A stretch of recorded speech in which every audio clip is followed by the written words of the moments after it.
다 했죠? 18쪽 가보자. 18쪽에서 중심 문장이랑 핵심어 확인 좀 해볼게요. 여기서 이제 지붕에 대해서 나와 있네. 지붕은 집의 모양과 기능을 결정하는 중요한 요소 중에 하나인데, 특히 기와집, 초가집, 너와집 등 우리의 전통화 가옥들의 이름도 지붕과 관련 있는 거죠.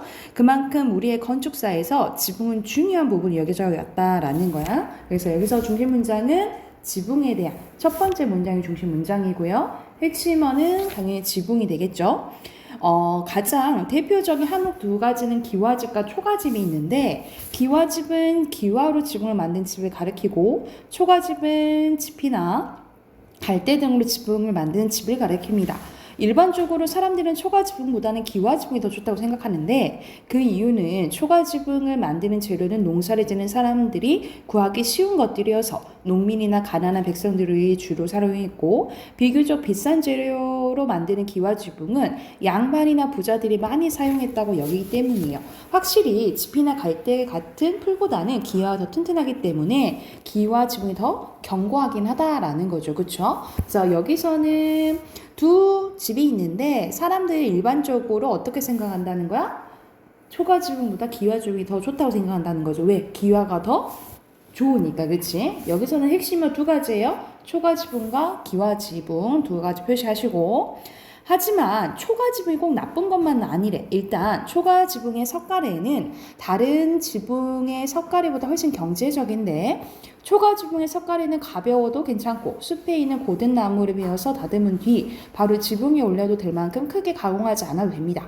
또한 초가지붕은 환풍이 잘 되고 집안의 온도도 적절히 조절해 준대. 그래서 여기서는 초가지붕의 장점 나온 거죠. 그렇죠? 그래서 첫 번째 문장의 중심 문장, 핵심은 초가지붕이고요. 그렇다면 기와지붕과 초가지붕 어떻게 만들까? 그러면 여기서는 초가지붕과 기와지붕을 만드는 뭐가 나올까? 만드는 방법, 그렇지. 만드는 방법, 만드는 과정이 이제 나오겠죠.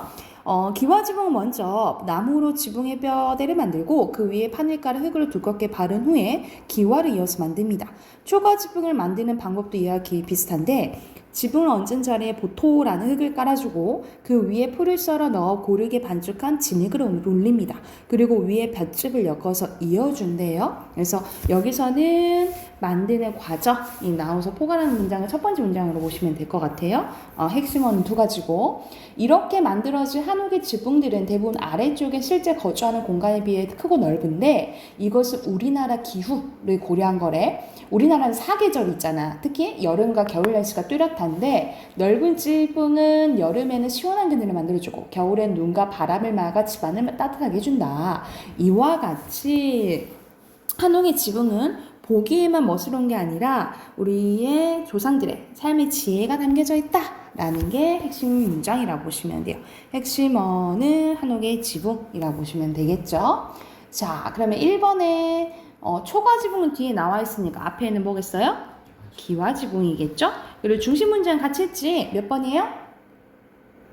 1번이 되겠죠. 오케이. 두 번째 질문도 이어서 바로 한번 해볼게요. 자, 좌절을 긍정으로 평가하는 이유. 우리 좌절은 약간 부정적인 단어잖아, 그치? 근데 여기서는 긍정적으로 평가하는데 그 이유가 나와 있겠죠? 자, 첫 번째 문단 보면 좌절하는 것을 좋아하는 사람은 없다. 그만큼 대부분의 사람들은 좌절을 되도록 피하고 싶은 부정적인 경험으로 여기는데, 하지만 일부 사람들은 좌절을 경험하는 것이 유익하며 좌절이 인간의 삶에 꼭 필요한 것으로 주장하기도 합니다. 이 사람들이 보통은 가혹한 시련으로만 여겨지는 좌절의 경험을 긍정적으로 평가하는 이유는 무엇일까 하고 의문 제기했네요. 그쵸? 여기가 중심 문장, 핵심어는 좌절이죠.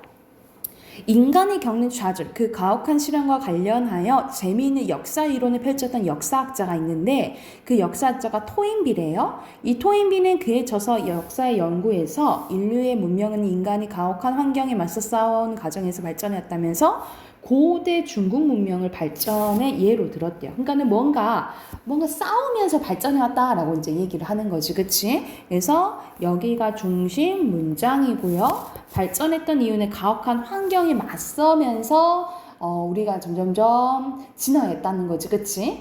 과거에도 양쯔강이 나오네? 양쯔강과 황허강은 중국을 대표하는 강이었는데 양쯔강 주변 지역은 기후가 따뜻하고 땅이 기름져서 농사를 짓기 아주 좋은 환경이었대요. 반면에 황허강 주변 지역은 너무 추워서 겨울이면 강물이 얼고 강이 자주 범람하여 농사를 지어도 항상 피해가 큰 곳이었대요. 하지만 중국의 고대 문명이 생겨난 곳은 양쯔강이 아니라 오히려 황허강이었다라는 거야. 이를 근거로 토인비는 인간에게 좌절을 경험하게 하는 과학화한 환경이 없었다면 인류 문명이 지금까지 발전할 수 없었을 것이라 주장한다라는 거죠. 그러니까는 사람들은 뭐 때문에 가혹한 환경 때문에 그러니까 약간의 좌절이 있어야 발전할 수 있었다라고 얘기를 하는 거죠. 그렇죠? 1960년대 초 어느 생물학자는 갓 태어난 쥐 여러 마리를 데리고 실험을 했는데 그는 쥐들을 두 무리로 구분하여 한쪽 무리의 쥐들을 작은 우리 속에 넣어 어미쥐와 격리하였다가 다시 어미에게 보존해준 일을 21일 동안 반복을 했대. 그랬더니 그리고 그동안 다른 무리의 쥐들은 별다른 조치 없이 그냥 놔뒀대. 그랬더니 21일 후에 두 쥐들은 다른 성향을 보였는데 어미와 격리되었던 경험을 반복한 쥐들은 여러 가지 스트레스 자극을 줘도 크게 반응하지 않았고 도전하는 것을 두려워하지 않고 새로운 환경에 금방 적응했대요. 반면에 어미와 떨어져 본 경험이 없는 쥐들은 작은 스트레스에도 민감하게 반응하고 힘들어했다는 거죠. 이 실험을 근거로 뭘 알 수 있다는 거야? 적절한 좌절을 경험하면 앞으로의 시련을 더 잘 극복해낼 확률이 높다고 주장했다라는 거죠. 그러니까 우리가 너무 바르기만 잘하면 온실 속의 화초라고 하잖아, 그치? 그러니까는 조그마한 거에도 너무 크게 반응을 하는 거지. 근데 이렇게 조금씩 과하지 않는 좌절을 맛본다면 더 성장할 수 있고 버틸 수 있는 힘이 생긴다는 거죠, 그치? 이처럼 좌절을 경험하는 것을 긍정적으로 평가하는 사람들은 좌절을 통해 심리적으로 더 단단해질 수 있다고 생각합니다. 이제 우리에게 좌절할 일이 생긴다고 해도 너무 절망적으로 생각하지 말고 이를 잘 견뎌내며 스스로 성숙해질 것이라고 긍정적으로 생각해보면 어떨까 하고 제안하면서 끝나네요. 그래서 첫 번째 문장이 중심 문장이고 핵심어가 좌절이라고 보면 되겠죠. 그쵸? 그러면은 3번은 좌절, 그치? 그리고 4번의 중심 문장은요? 2번, 오케이. 5번의 적절한 거든요? 1번. 성공하려면 좌절을 경험해야 돼? 성장이나 발전이겠죠. 성공이란 단어는 없어요. 다시 한번 골라볼까?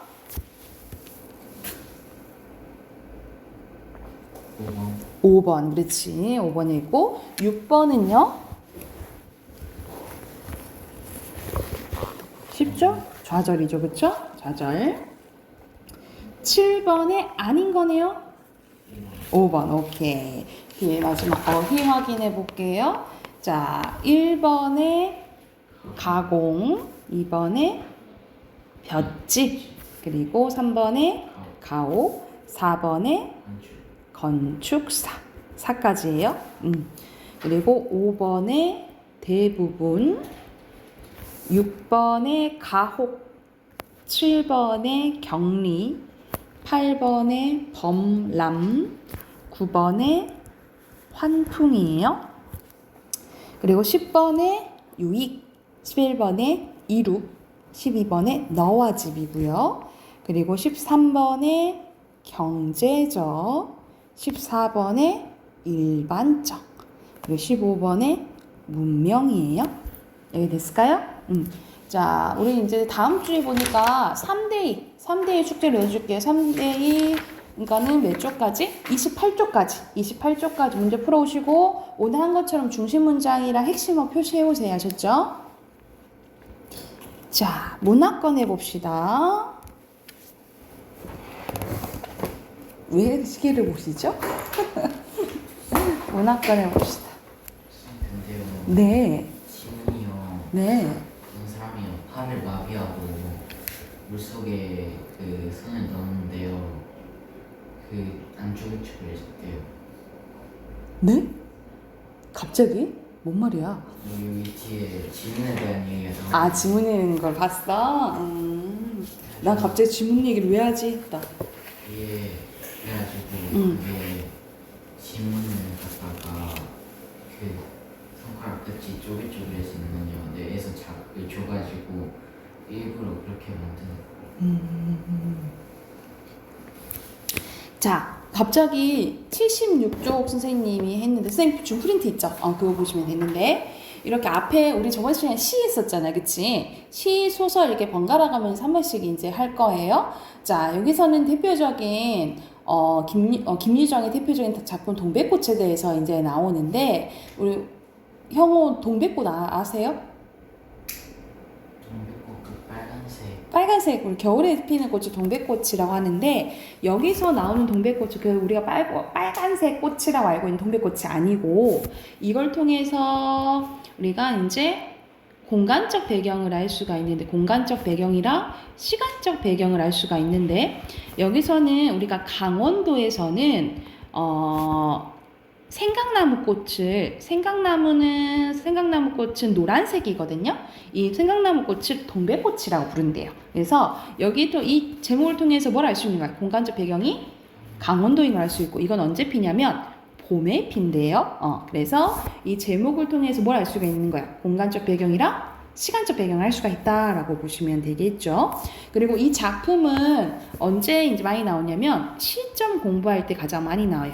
여기서는 1인칭 주인공 시점이거든요. 주인공 시점인데 나랑 누가 나오냐면 점순이가 나와요. 주인공이 나와 점순이가 나오는데 점순이가 나를 좋아해요. 근데 나는 점순이의 마음을 모르는 거지 끝까지.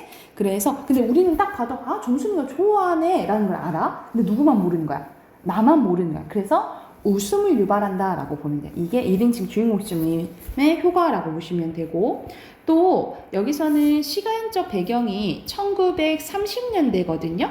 우리가 1930년대면 일제강점기잖아, 그치? 일제강점기에 대해서 많이 나오는데 여기서는 일제강점기에 관련된 게 아니고 뭐에 대해서 나오냐면 우리가 땅 주인을 지주라고 해요. 지주라고 하는데 그러면 땅이 많으면 다른 사람들이 빌려주기도 하잖아. 그래서 땅을 빌려서 농사를 짓는 사람을 소작농이라고 해요. 그런데 지주가 땅이 많으면 다 관리하기가 힘들잖아. 그치? 그래서 관리하는 사람들을 임명하는데 그 사람을 마름이라고 해요. 그러면 소작농은 마름 눈치를 볼 수밖에 없겠지, 그치? 근데 여기 소설에서 나는 소작농의 아들이고 점순이는 마름의 딸이에요. 그러면은 어떤 상황인 거야? 나는 점순이한테 함부로 할 수 있어, 없어? 함부로 할 수 없는 상황이라고 보시면 됩니다. 이제 이걸 기반으로 하고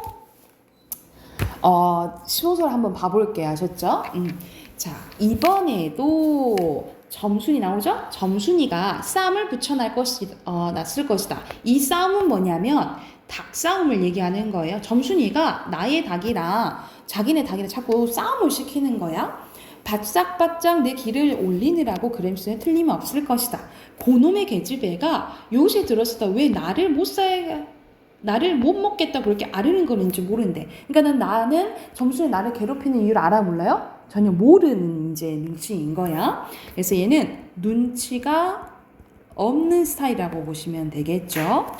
나흘전, 이로 거슬러 올라가네, 그치? 나흘전이면 4일 전이에요. 4일 전에 올라가는 건데, 그러면 여기서는 과거를 회상하는 거잖아. 과거를 회상하면 무슨 구성이라고 하지? 형우 아나? 시간순이 아니잖아. 시간에 거슬러 올라가잖아요. 오케이, 역순행적 구성이라고 해요. 역순행적 구성이라 하고, 같은 말로 뭘 하냐면 입체적 구성이라고 한다라고 보시면 돼요. 써놓으시면 되겠죠. 역순행적 구성 같은 말로 뭘 한다고? 입체적 구성, 그치? 나흘전, 감자 조각, 감자 사건이라고 보시면 돼요. 감자 사건만 하더라도 나는 저에게 조금도 잘못한 것이 없대. 계집애가 나무를 캐러 갔으면 갔지 나 물타리 엮는데 쌩이질하는 것이 나무냐. 날 귀찮게 했다라는 거야. 그리고 발서리를 죽여가지고 등 뒤로 살며시 와서 얘 너 혼자만 일하니? 하고 긴치 않은 수작을 하는 것이었다. 어제까지만 해도 저와 나는 이야기를 잘 않고 서로 만나도 본척만 척하고 이렇게 점잖게 지내던 터이련만. 그러니까 원래 친하던 사이였어? 친한 사이가 전혀 아니었다는 거야. 오늘로 갑작스레 대견해졌으면 웬일인가. 항차는 하물며 이런 뜻이에요. 하물며 망하지만한 계집애가 남일 하는 거 보고 그럼 혼자 하지 때로 하니 내가 이렇게 내배하는 소리 하니까 너 일하기 좋니? 또는 한여름이나 되거든 하지 벌써 울탈을 하니? 하면서 막 자꾸 말을 걸잖아. 이렇게 말을 거는 거는 관심이 있다는 소리잖아요. 그쵸? 근데 나는 눈치를 못 채는 거지. 너 잔소리를 두루 늘어놓다가 남이 들을까봐 손으로 입을 틀어막고는 그 속으로 깔깔댄대. 별 웃을 것도 없는데 날씨가 풀리더니 이놈의 기집애가 미쳤나 하고 의심했다라는 거야. 그러니까는 저 왜 저래? 미쳤어? 이렇게 이제 대답하는 거 보니까 반응하는 걸 보니까 독자는 웃기겠죠, 그치? 그래서 이런 것들이 웃음을 유발을 하는데 계집애라는 이제 비속어도 나오잖아요. 우리가 웃음을 유발하는 것을 우리가 해학성이라고 해요. 그래서 해학성이 있다라고 하면 올바른 이제 설명이라고 보시면 되겠죠. 게다가 조금 뒤에는 죄집게로 할끔할끔 돌아보더니 행주치마 속으로 꼈던 바른 손, 오른손을 뽑아서 나의 턱 밑으로 불쑥 내미는 것이었다. 언제 구웠는지 아직도 더운 김이 회끼치는 굵은 감자 3개가 손에 뿌듯이 쥐어져 있었다라는 거죠. 굵은 감자 3개 동그래 해놓게 여기서는 감자를 챙겨준다라는 것은 마음이 있는 거잖아요. 그쵸? 그래서 여기서 감자가 상징하는 것은 나에 대한, 손놓자, 나에 대한 점순이의 관심을 의미한다라고 보시면 되겠죠. 자, 근데 좋게 주면 되잖아. 이거 배고플 때 먹어 이렇게 하면 되는데 점순이 뭐라 그러냐면 너희 집엔 이거 없지? 라고 얘기를 해요. 약간 놀리는 말투로 이렇게 얘기를 하잖아. 그치? 그러니까 나는 아무래도 소장농의 아들인데 자존심이 상하겠죠. 그쵸? 그래서 이 말은 나의, 옆에 써놓을게요. 나의 자존심을 상하게 하는 말이라고 보시면 돼요. 그러면 뭐의 원인이 될 거야? 결국 갈등의 원인이 된다라고 보시면 되겠죠. 갈등의 원인이요. 하고 생색이는 큰 소리를 하고는 제가 준 것을 남이 하면 큰일 날 테니 얼른 먹어버리란다. 그리고 또 하는 소리가 너 봄감자가 맛있단다. 그래서 나는 자존심이 상하니까 거절해버려요. 난 감자 안 먹는다. 니나 먹어라. 하고 고개도 돌리지 않고 일하던 손으로 그 감자를 도로 어깨내로 쑥 내밀었대. 그랬더니 그래도 가는 기색이 없고 뿐만 아니라 새근새근 심상치 않게 숨소리가 점점 거칠어진다. 이건 또 뭐야 싶어서 그때야 비로소 돌아보니 나는 참으로 놀랐대. 우리가 이 동리에 들어온 건 그 3년이 되어오지만 여지껏 가무잡잡한 점순이 알고 이렇게까지 홍당무처럼 직위법 쓰였네요. 색깔 깨진 법이 없었다라는 거죠. 그러니까는 말 그대로 점순이는 거절당하니까 뭐가 상한 거야 얘도?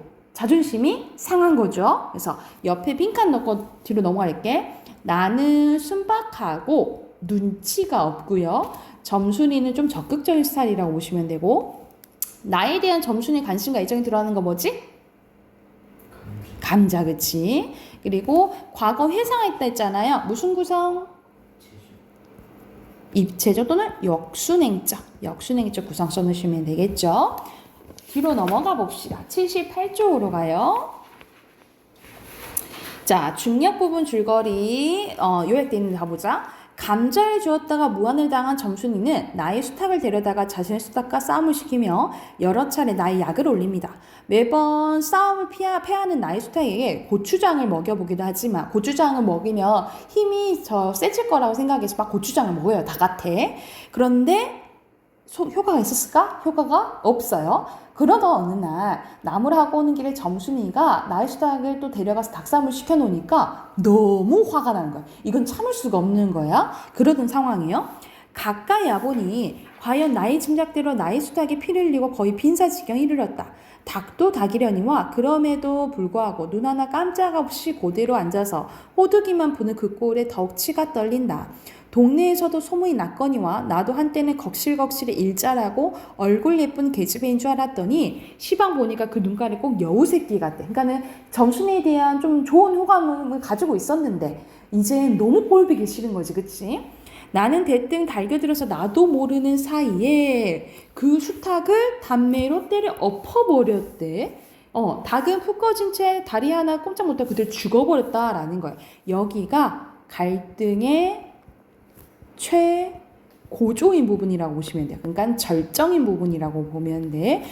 근데 여기는 닭을 죽여버렸잖아. 근데 이 닭은 점순이네 닭이잖아. 점순이는 무슨 집이라 했지? 마름내라 했잖아요. 그쵸? 그러니까 이제 난리가 난 거지. 그리고 나는 멍하니 섰다가 점순이가 매섭게 눈을 홉뜨고 닥치는 바람에 뒤로 벌레가 다 빠져버렸대. 이놈아, 왜 남의 닭을 때려 죽이니? 그럼 어때? 라고 하니까 뭐 이 자식아? 누집 닭인데? 그런 거야. 누집 닭이야. 마름내 닭인 거잖아. 그치? 마름내 닭인 거잖아요. 그래서 이거는 내가 현실을 직시하게 하는 말이라고 보시면 돼요. 직시하게 하는 말. 헉, 대박. 나 마름내 집 닭 죽인 거야? 우리 집 이제 큰일 났다. 이런 생각이 드는 거지.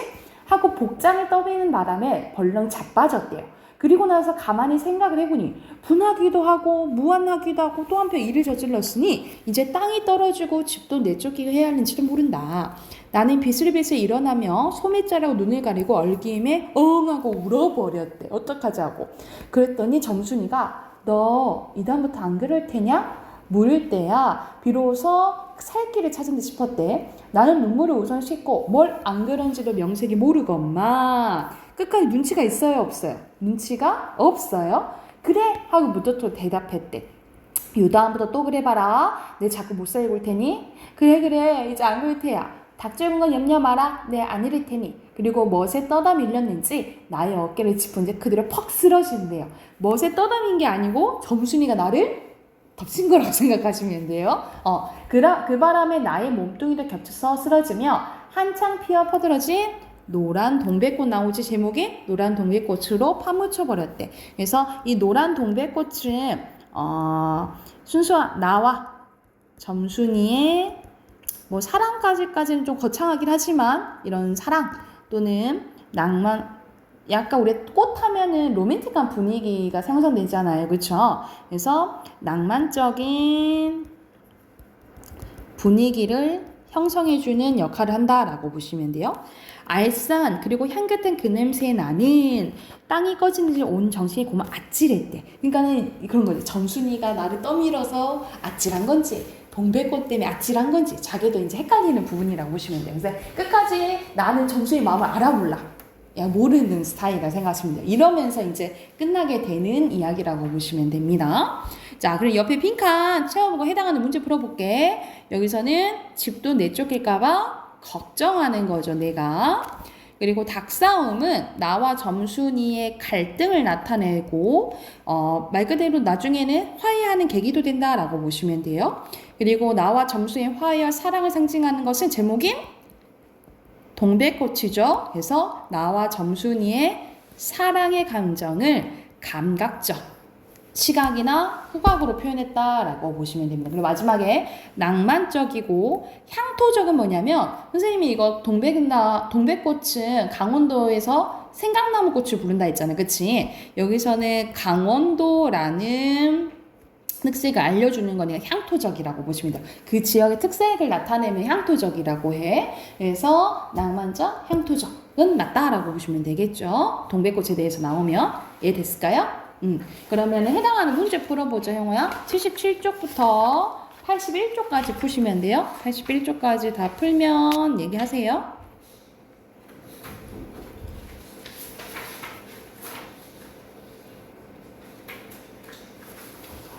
같이 한번 해볼까요?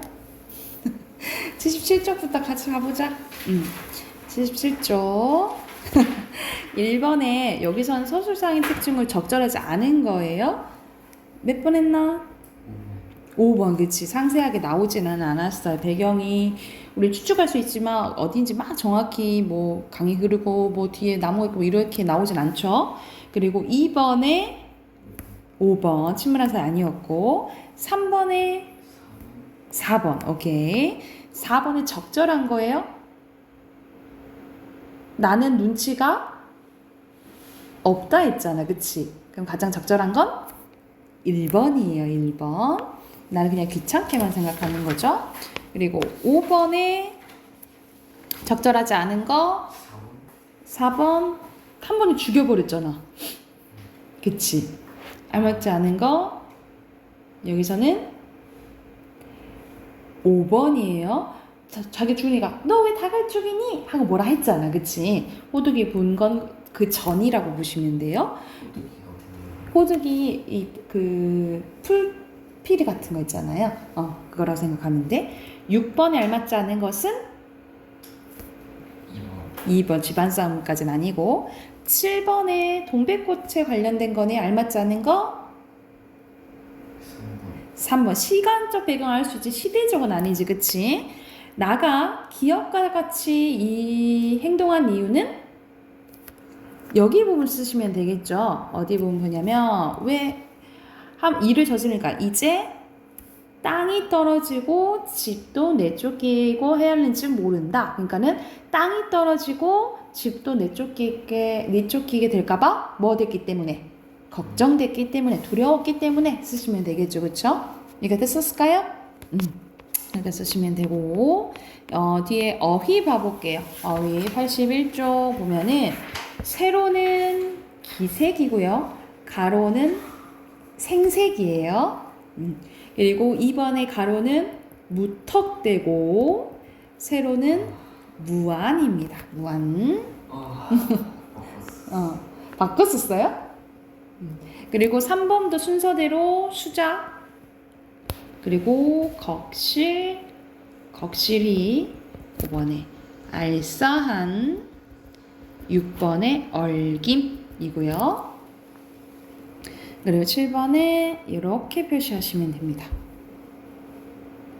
네, 됐을까요? 그러면 문법 꺼내볼게요.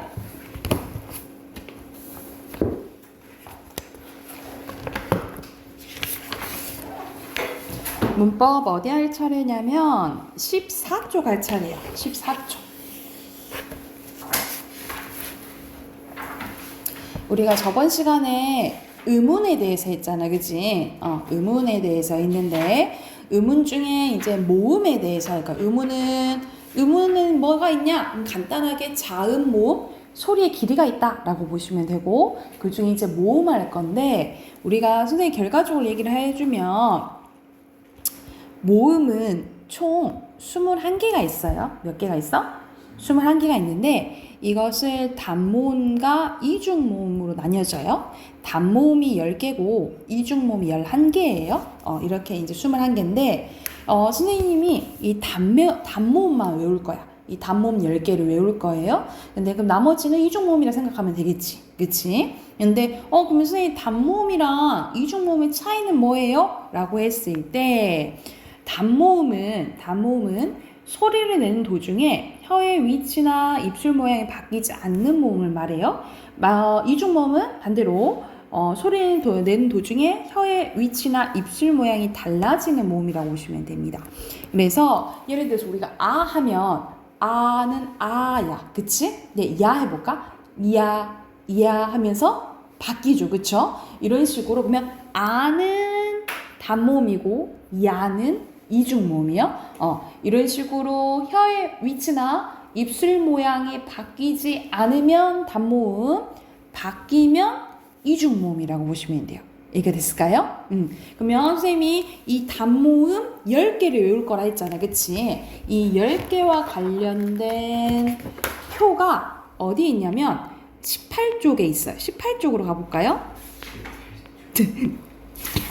18쪽으로 가봅시다. 18쪽 보면 표가 이렇게 보이죠, 그쵸? 이 표를 외울 거예요.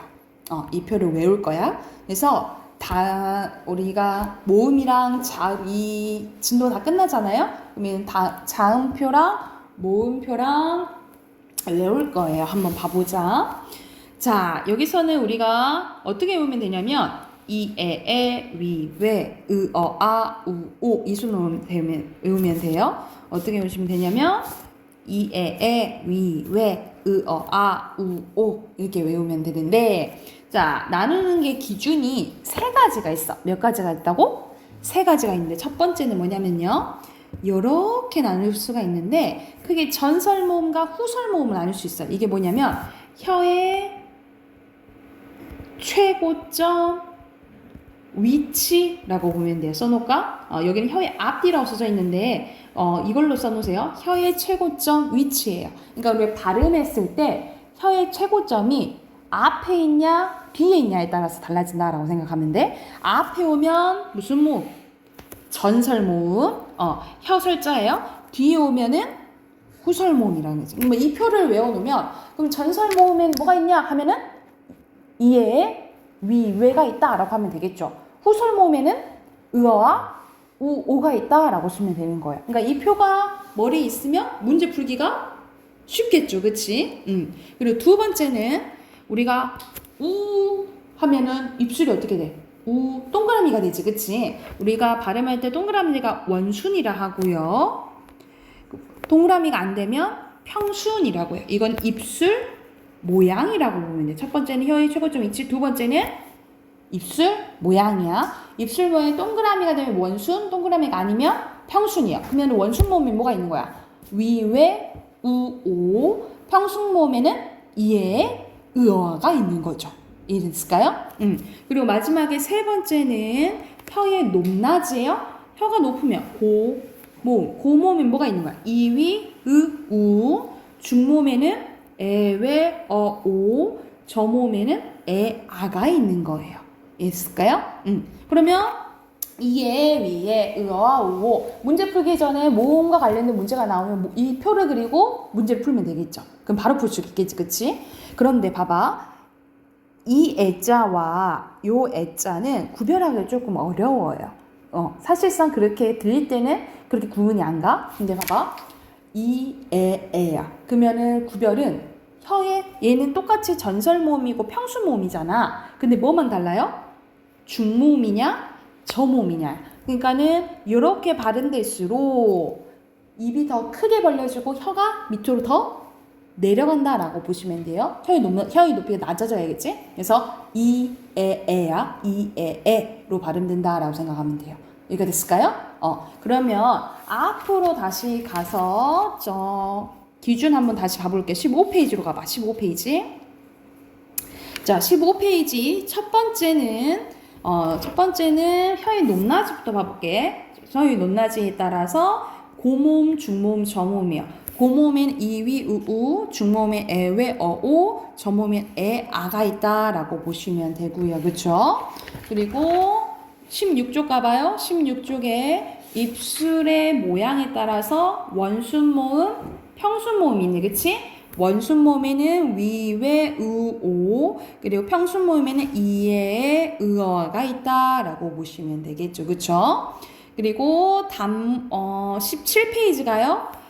단모음은 혀의 앞뒤 위치뿐만 아니라 선생님 뭐로 써놔라 했어? 혀의 최고점 위치야. 써놔. 혀의 최고점 위치가 앞이냐 뒤에냐에 따라서 전설모음, 후설모음 나뉘어지는 거예요. 전설모음엔 이에, 위, 외. 후설모음엔 뭐가 있는 거야? 의어와 우, 오가 있다라고 보시면 되겠죠. 여기까지 됐을까요? 그러면은 이 표는 형우야 바로 외울 수 있겠지? 이에, 위에, 의어와 우, 오. 그쵸? 뭐라고? 이에, 위에, 의어와 우, 오. 다시 한번 뭐라고? 이에, 위에, 의어와 우, 오. 근데 나누는 기준 세 가지야. 첫 번째, 혀의 최고점 위치에 따라 전설모음, 후설모음. 전설모음이 뭐가 있는 거야? 이에, 위에. 후설모음에는 의어와 우오. 그렇지. 그리고 입술의 모양으로 따라서 평순모음, 원순모음을 나눌 수 있는데 평순모음에는 이에, 의어와 원순모음에는 위외, 우오. 그렇지. 그리고 혀의 높낮이에 따라서 고모음, 이위, 우. 그치요? 그러면 중모음에는 뭐가 있는 거야? 보고 해도 돼. 에, 외, 어, 오. 그리고 마지막에 저모음에는 에, 아. 이렇게 있다라고 보시면 되겠죠. 이제 이게 머릿속에 있어야 되겠죠? 그러면은 앞에서부터 문제 풀어보자. 해당하는 거 14페이지부터 18페이지까지 푸시면 돼요. 18페이지까지 바로 풀어보게요. 18페이지까지요.